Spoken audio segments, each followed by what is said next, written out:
بسم اللہ الرحمن الرحیم۔ السلام علیکم میرے عزیز طلباء و طالبات، میں امید کرتی ہوں آپ سب خیریت سے ہوں گے۔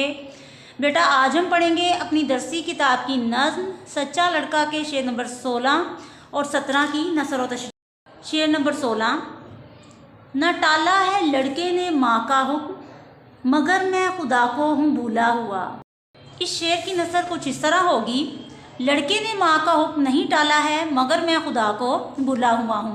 تشریح: اس شعر میں شاعر بیان کرتا ہے کہ جب شیخ عبد القادر گیلانی رحمۃ اللہ علیہ نے بتایا کہ میری ماں کی نصیحت ہے کہ ہمیشہ سچ بولنا، تو اس بات کو سن کر ڈاکوؤں کا سردار دل ہی دل میں بہت شرمسار ہوا کہ یہ بچہ اپنی ماں کا کتنا فرما بردار ہے اور میں اپنے خالق کو ہی بھولا ہوا ہوں۔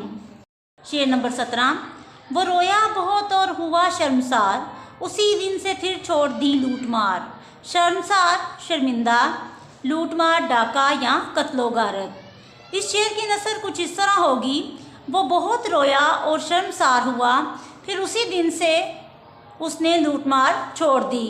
تشریح: اس شعر میں شاعر بتاتا ہے کہ لڑکے یعنی شیخ عبد القادر گیلانی رحمۃ اللہ علیہ کی بات سن کر ڈاکوؤں کا سردار بہت شرمندہ ہوا اور اپنے برے کاموں پر اسے اتنی ندامت ہوئی کہ وہ زاروں قطار رونے لگا، اور اس دن سے اس نے سارے برے کام چھوڑ دیے اور اپنے گناہوں سے توبہ کر لی۔ امید کرتی ہوں عزیز طلباء و طالبات آپ سب کو شعر نمبر 16 اور 17 کی نثر و تشریح اچھے طریقے سے سمجھ آ چکی ہوگی۔ تمام طلباء اس کو لکھیں اور یاد کریں۔ شکریہ۔